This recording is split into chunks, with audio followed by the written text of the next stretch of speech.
Hello and welcome to the video where we'll be going over Waking Up by Sam Harris, a guide to spirituality without religion. Now this book is going to be perfect for you if you are in the 20% of Americans that say that they're spiritual but not religious. This book is going to be kind of a guidebook as to how to develop a more spiritual practice without practicing any sort of religion. It also is going to be a great book for you if you're a fan of the Sam Harris Waking Up podcast and you just want to see where some of the podcast origins are. This book is going to be perfect for you. So let's get started with the introduction. Who is Sam Harris? If you don't know, he's a 5-time New York Times best-selling author, which is in and of itself quite amazing. He's got many different books: The End of Faith, Letter to a Christian Nation, The Moral Landscape, Free Will, Lying, and Islam in the Future of Tolerance. Now you can see that his writing covers a wide range of topics, including neuroscience, moral philosophy, religion, meditation, rationality, and much, much more. In this mind map, we're going to cover a lot about religion, we're going to cover a lot about meditation, we're going to cover quite a lot about mindfulness and just the brain and neuroscience in general.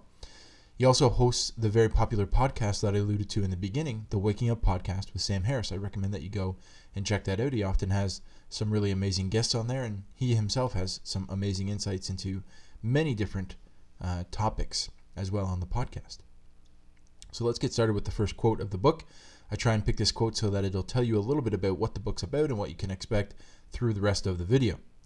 He says that 20% of Americans describe themselves as spiritual but not religious.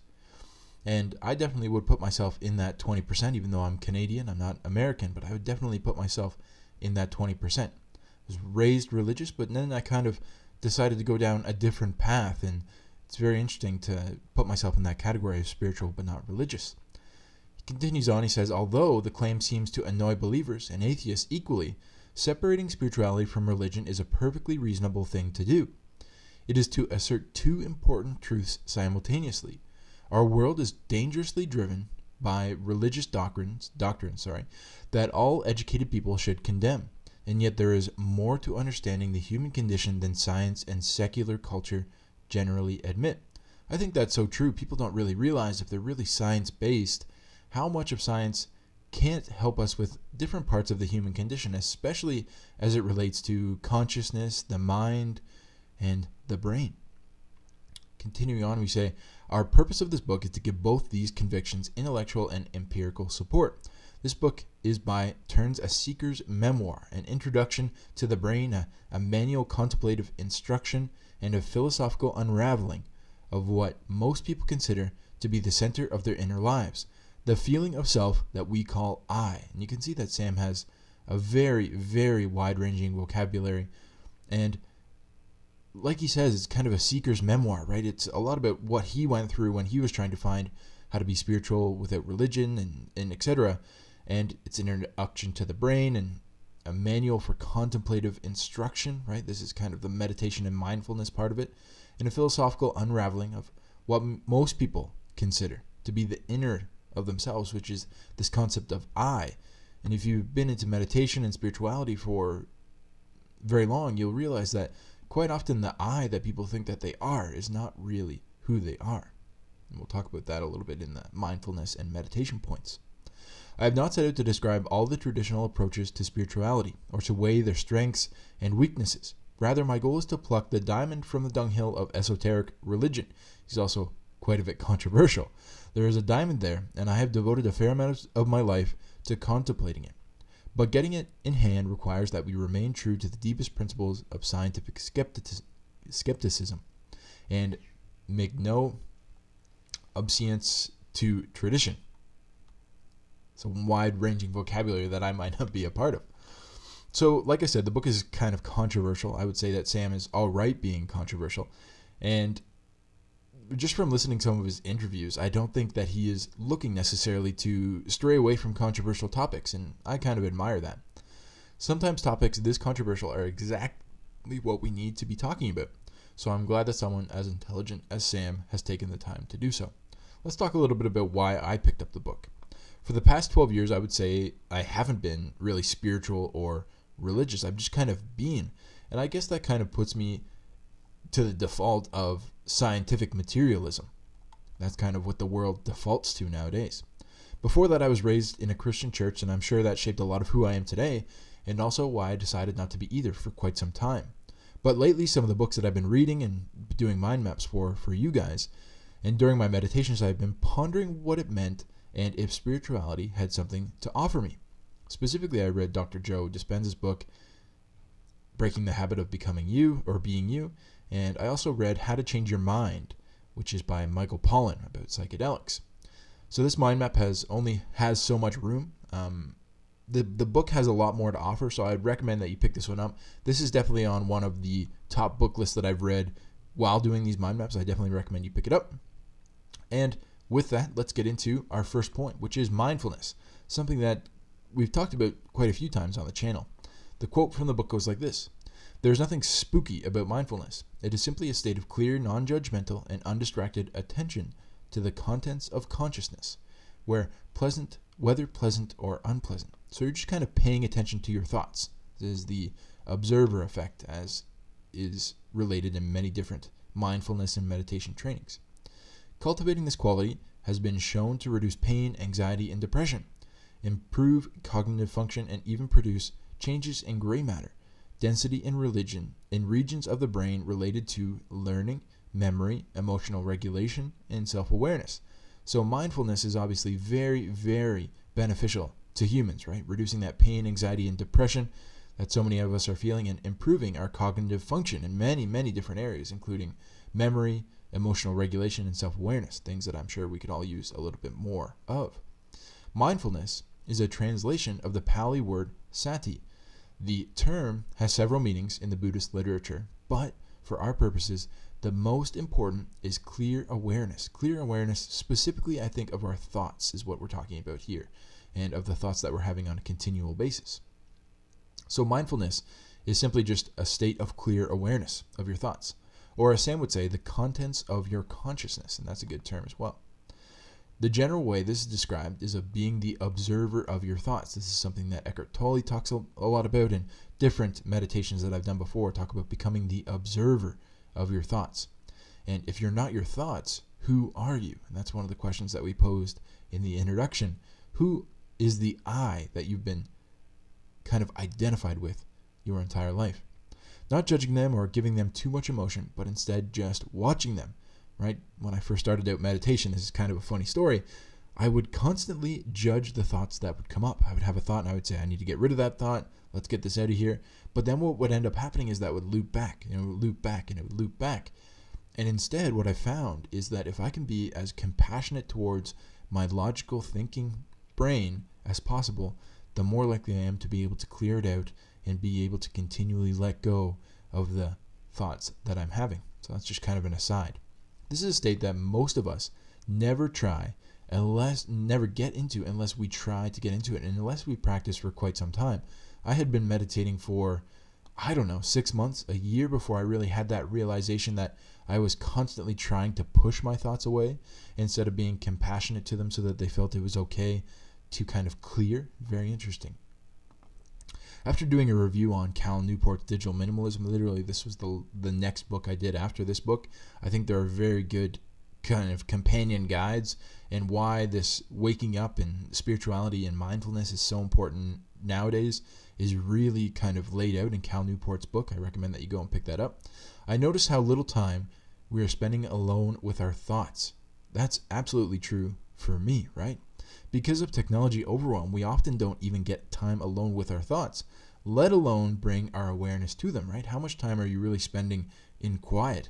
And then how much of that quiet time are you spending just looking at what thoughts you're having?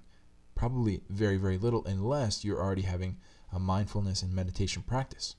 So what is this causing in our society, right? Well, we can look at the research. It's pretty solid on what mindfulness is going to give us. So people who are more mindful have less pain, anxiety, and depression. People who are more mindful also have improved cognitive function, more gray matter when it comes to memory, emotional regulation, and self-awareness. So what does this mean for people who aren't mindful? Well, obviously the exact opposite. Likely, as Cal points out in his book, the rising rates of depression, anxiety, and suicide as well can be traced back to the lowering of time alone with our thoughts. And mindfulness isn't just about taking time alone with our thoughts, but we'll talk about that in the next point, right? What is this mindfulness? What is meditation all about? And is it just about taking time alone with our thoughts? And this is kind of the addition to that digital minimalism. I think to a certain extent, you have to be a digital minimalist enough to even have enough space to be able to get into mindfulness and meditation. So in essence, digital minimalism might be a good place to start, especially with the way that society is going. Meditation might be even a secondary tool, and that's definitely the way that I approached it. Again, I'm going on another aside here. Quite a lot of this is relating to things that are happening in my life, so I would like to share it with you guys. So essentially, I had to turn my smartphone into a dumb phone. I had to make my phone black and white. I had to take off all of the apps so that I could even get enough space to be alone with my thoughts. And that was kind of my first step into becoming more aware and becoming more awake and kind of waking up, as Sam would say, is getting rid of kind of this incessant technology use. And then once I was able to do that, I was able to kind of free up this space to be more mindful and do some serious meditations. So with that, we'll continue on with our point into meditation. Happily, the benefits of training in meditation arrive long before mastery does. Again, the problem is not thoughts themselves, but the state of thinking without being fully aware that we are thinking, right? The thoughts aren't the problem. And that's what I was kind of dealing with when I first got into meditation, is that I was thinking, oh, these thoughts are the problem. I'm supposed to be clearing out my mind, and I would try and push them away. And as many of you know who have done meditation, the harder you try and push, the more the thoughts come back and root themselves in. So instead, what you need to do is kind of be empathetic towards the thoughts, look at them, and don't have too much emotion or judgment towards them. But the first step is to be fully aware.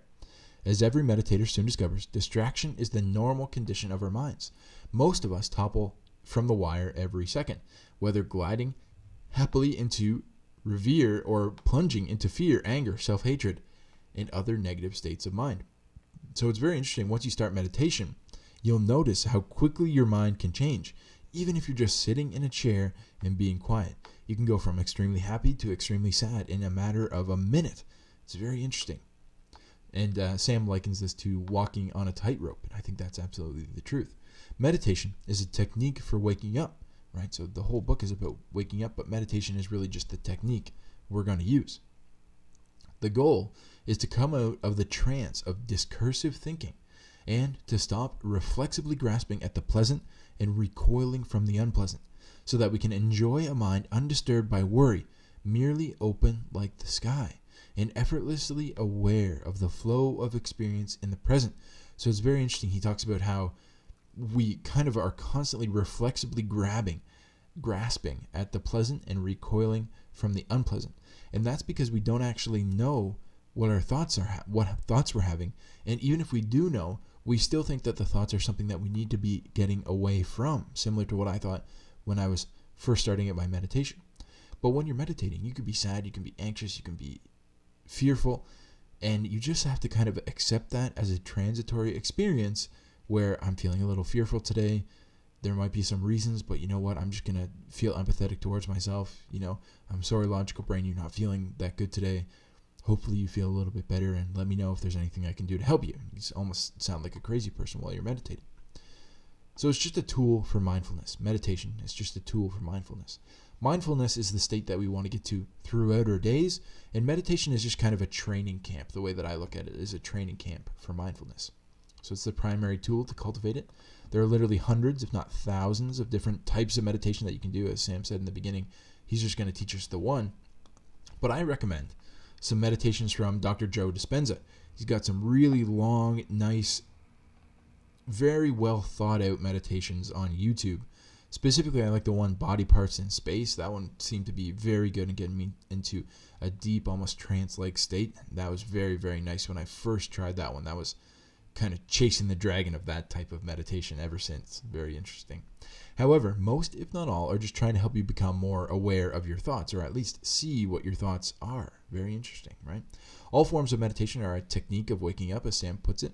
It's just really coming out of the days that most of us are living our lives in, going from one thought to another and one state of emotions to another, without really knowing why or being able to accept that it's just this transitory state that our brain continually puts ourselves in. So that state of days leads us to mindlessness, seeking pleasure and avoiding pain and leading to all sorts of problems in our lives. I know for me, from personal experience, when I started meditation, there was an immediate increase in all sorts of unexpected areas. For one, I could focus much better, right? So even just the tool of mindfulness or meditation for 20 minutes a day, I immediately started to notice effects throughout my day. I could focus much better. My emotions didn't run the show because I was able to kind of let them go. And I was able to understand why I was sometimes having bad days and pay attention to them, right? If you're having a bad day and you're stressed out, quite often what will happen is your brain is looping on one bad thing that happened to you, and it's continually looping on that one thing. Or it could potentially be looping on one bad thing that might happen in the future, and that would be causing you anxiety. So once you see that, you can realize, oh, this is just my brain continually looping the same thought, causing this emotion of depression or anxiety in me. And once you see it, it's much easier to let it go. Once you can see the physiology of it, or kind of the step-by-step process that thoughts to emotions to moods to personality kind of take, it's very interesting how you can kind of control that by meditation.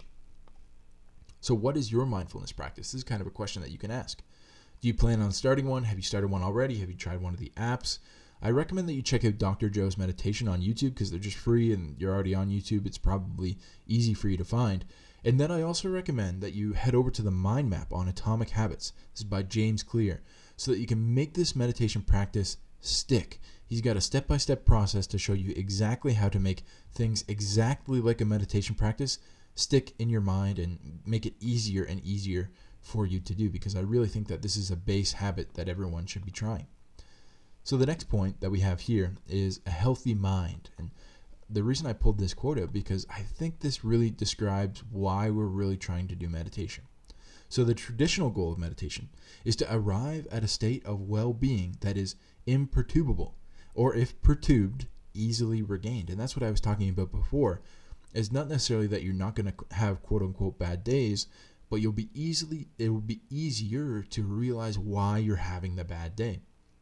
And then because you've realized why and you brought your awareness to it, it'll be easier to turn that into a good day, essentially.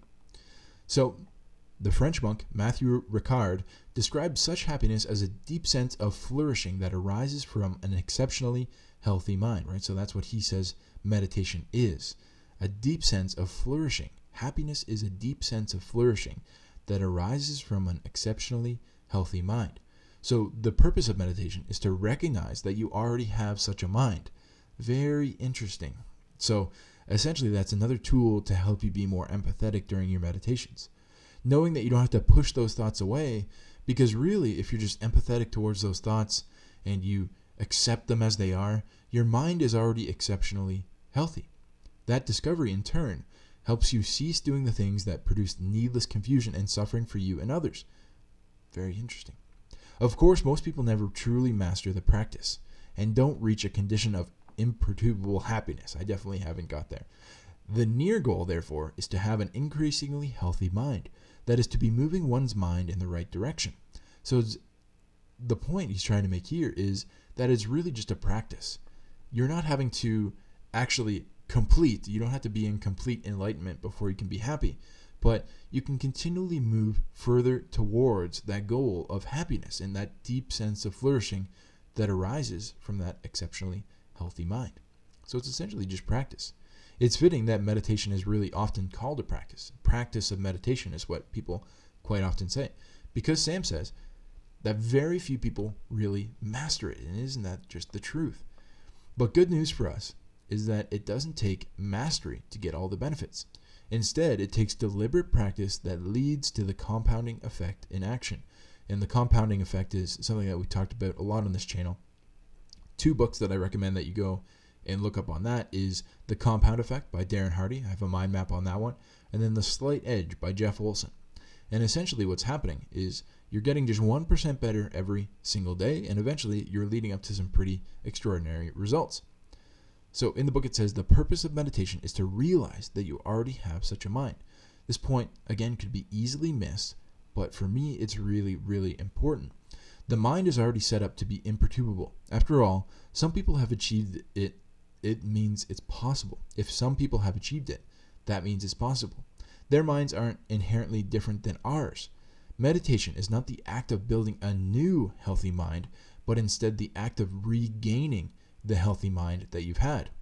A small distinction, but for me that was very revelatory. So essentially, the reason that I thought that was so important is because when I was doing meditation, I was trying to build a new mind. But instead of trying to build a new mind, what you should be doing is just noticing the thoughts that your healthy mind is already having and trying to figure out how you can get it to focus more on some of the things that are more helpful and healthy for you. So my experience with meditation actually isn't the typical compounding effect line, and this really could be up here actually. Normally, you think that 1% better over time and I'll be pretty good eventually, and that's true. And if you see the power of compounding on 1%, you're 37 times better than you were when you first started after the first year. But I find with meditation that I'll sit and meditate for days and sometimes weeks without anything really happening. And in fact, it can be much harder from one day to the next day. And some days will be very easy and some days will be very difficult. I think it really depends on what I've done the previous day in order to be able to have a clearer mind that day. Sometimes my mind is full and sometimes it's easier to empty or to watch. But every now and then I get a revelation about my life that feels like it catapults me forward to a healthier mind. It's very interesting. If you haven't had a revelation like that in quite some time, it can be easy to forget what they feel like. But when you're meditating, sometimes you'll stumble upon something that just feels like the truth. And that is such a beautiful feeling, and I'm continually getting those every few weeks when I'm meditating. And it will immediately help me make a giant change in my life, in the way I'm thinking, in the way I'm interacting with my mind, and in the way that I'm interacting with other people as well. So don't think so much about the compounding effect as 1% every single day, but rather a few days of nothing and even a few days of negative, but then all of a sudden a 10%, and then all of a sudden you're going pretty far into compounding. So that's all about a healthy mind. The next point is about stages, and this is stages of mindfulness and stages of the healthy mind. So stages of spiritual development, therefore, appear unavoidable. Just as we grow into adulthood physically and we can fail to mature or become sick and injured along the way, our minds develop by degrees. So essentially our minds are supposed to develop the same way that our bodies are developing when we are growing up. But the one thing that I would say about this is that we don't have a structure. We don't have a map for how our minds are supposed to look. So therefore, what ends up happening in my eyes is that we are getting stunted in our growth of our mind, right? Because the mind is actually able to grow much further and kind of adapt to its environment much better than the body even can. And quite often we're getting stunted because we can't see our minds and we can't see other people's minds and we can't map out what our minds are supposed to look like. One can't learn sophisticated skills such as syllogistic reasoning. That's obviously a very sophisticated skill because I don't even know what it is. Algebra or irony until one has acquired more basic skills. It seems to me that a healthy spiritual life can begin only once physical, mental, and social and ethical lives have sufficiently matured. It's a very, very important point that we'll talk a lot about in my points down below. We must learn to use language before we work with it creatively or understand its limits. And the conventional self must form before we can investigate it and understand that it is not what it appears to be. An ability to examine the contents of one's own consciousness clearly, dispassionately, non-discursively, with sufficient attention to realize that no inner self really exists, is a very sophisticated skill. So he's basically saying that this ability to really examine the contents of your consciousness, right? This clearly, dispassionately, and essentially really getting to this point where you're getting that deep sense of flourishing that arises from the exceptionally healthy mind is a very complex skill to learn. That's essentially what he's saying.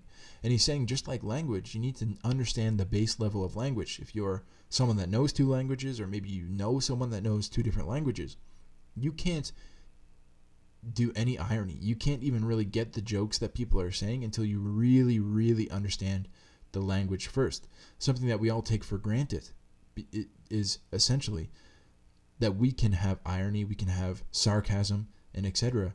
But people who don't really understand our language, whether it's English or whatever language you know, don't actually get those sarcastic jokes because they don't understand the they don't have the base level of knowledge to understand something that's more complex than their basic linguistic skills. And that's essentially what we're doing here with this same exact thing with meditation. You're not at that stage of growth yet.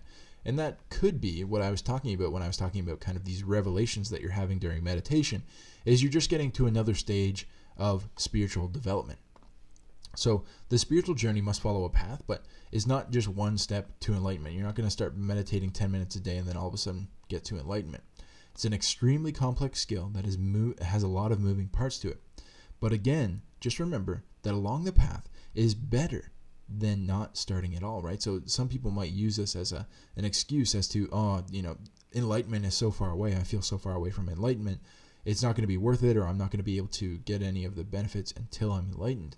But that's just simply not the truth. You can get many of the benefits even if you just take the first step of doing a small meditation practice. Before you can let go of self and be truly on the path towards enlightenment, there are a few key skills that you'll have to learn. First, you'll need to be sufficiently healthy, physically, mentally, socially, and ethically. Meditation and mindfulness can help you in all of these areas, of course, but you won't be able to reach your highest capabilities without taking action towards achieving your highest ability in these domains. Sam doesn't talk about this in the book, but in my self-coaching course, I talk about realizing your vision in the 7 different domains of life. The 7 different domains of life, to me, are physical body, mind and emotions, relationships, career and business, social life, finances, and spiritual life. If you want to learn a little bit more about those 7 different domains, I'll leave a link to my self-coaching course down below. I recommend that you pick it up. And with that, we'll move on to our next point, which is video game. And I really like this point. The quote goes like this: "Having spent years observing my mind in meditation, I find such sudden transitions from happiness to suffering both fascinating and rather funny. And merely witnessing them goes a long way towards restoring my equanimity." So this is what I was talking about when you're sitting in a chair and you realize how quickly you can move from happiness to unhappiness to fear to anxiety, just with nothing in your physical environment even changing around you. And that's essentially what he's talking about here. How comical it is, fascinating, how quickly the mind can change. My mind begins to seem like a video game. I can either play it intelligently, learning more in each round, or I can be killed in the same spot by the same monster again and again. So what ends up happening is you're having the same exact fight with yourself every single day, whether it's about self-image, whether it's about something that you're anxious about, whether it's about trying to get yourself to be motivated. You're continually fighting and smashing your head against the wall in the same monster time and time again, instead of learning from it every single time. And the way that you learn from it is that you accept it without judgment. Why did I come here? Why did I get to this spot? And why does it continually happen to me? And you're asking yourself these questions. And once you've asked those questions, eventually you'll get an answer. And once you've got the answer, then you can move on to the next monster, because there's probably always a monster that you're going to come up against. So have you ever had a day, one where you're having a great day until that one thing happened and that completely derailed you? Now, sometimes this can be at 6 a.m, or sometimes this could be at 7 o'clock at night. And it's very interesting because it really doesn't matter what time it happens or what really even happens, but sometimes just that one thing happens, right? 99% of your day could be going great, and then one thing gets you completely on track and into this mode of kind of suffering in your mind. So that would be essentially the monster that Sam is talking about here, or one of the monsters, I should say. There are many versions of it, just like a boss in a video game. I think it's important to say here that the monster doesn't have to be triggered by the same thing every day, but often, as humans, we end up fighting the same boss over and over until we learn to defeat it. So the boss would be anxiety, the boss would be depression, the boss would be any number of things, self-image, and it's not always triggered by the same thing, but the thought patterns are always leading us into the same kind of thought loops, and those thought loops are kind of leading us into the same emotions, and etc. So what's the first step in fighting the monster? Well, first you have to know that you're fighting it. You have to be aware. Next, you need to accept that it is happening, without judgment and maybe potentially even a little bit of humor, as Sam says. And then you can work your mindfulness, right? Work that meditation path and mindfulness to move past it and to level up. And essentially that's the next point of accepting and striving. He says, merely accepting that we are lazy, distracted, petty, easily provoked to anger, and inclined to waste our time in ways that we will later regret is not the path to happiness. Oh, I wonder what is the path to happiness. And yet, it is true that meditation requires total acceptance of what is, given in the present moment. If you are injured and in pain, the path to mental peace can be traversed in a single step. Simply accept the pain as it arises, while doing whatever you need to do to help your body heal. If you are anxious before giving a speech, become willing to feel the anxiety fully, and so it becomes a meaningless pattern of energy in your body and mind. Embracing the contents of your consciousness in any present moment is a very powerful way of training yourself to respond differently to adversity. The paradox is that we can become wiser and more compassionate and live more fulfilling lives by refusing to be who we have tended to be in the past. But we must also relax, accepting things as they are in the present and as we strive to change ourselves. However, it is important to distinguish between accepting unpleasant sensations and emotions as strategy, right? This is an interesting little trick the brain plays, while covertly hoping that they will go away, right? So you can try and accept them and be empathic towards your logical mind. But if you're secretly hoping that that is what's going to cause them to go away, it's just another trick that you're trying to play. Truly accepting them as a transitory appearance in consciousness, only the latter gesture opens the door to wisdom and lasting change. So you really have to accept that this is here right now, this is how I'm feeling right now, but this is not me, and this is not how I will feel later on. It's just a transitory appearance in consciousness. I love that saying as well. I hadn't heard it before. The paradox is that we can become wiser. Oops, that's the exact same thing that we said before. We must also learn to relax in accepting things as they are in the present as we strive to change ourselves. So with that, we'll move on to what my idea of the first step is. So before you begin to change, you need to fully accept. You need to fully accept any pain that you're feeling. Mental, physical, emotional, and spiritual pain has first to be accepted. And not in a way that you're really still hoping to change it, just really accepting it. And as I said, being empathetic towards yourself and your logical mind. Remember that these are transitory appearances in consciousness. So just because you're feeling it right now doesn't mean you'll feel it 30 seconds from now. It doesn't mean you'll feel it half an hour from now. It doesn't mean you'll feel it 30 days from now. It's just a transitory appearance in consciousness. Once you fully accept them, it opens the door for the real change, which happens in step number 2. Striving is simply refusing to be who you have tended to be in the past. Have you been an angry person, fearful, or mean? First step is to accept that and be empathetic towards yourself. And then we can strive to be different in similar situations in the future. So I want to thank you for being with me here today. This is Waking Up by Sam Harris. I recommend that you go and pick up the book because obviously I couldn't put all of the important and big ideas in this mind map. And I hope that you go and check out some of my mind map videos, probably linked below. And then also, if you're interested, check out the self-coaching course. That's a course that I've worked very hard on for quite a long time, and I think it's going to help you out quite a lot. Thanks so much, and we'll see you in the next video.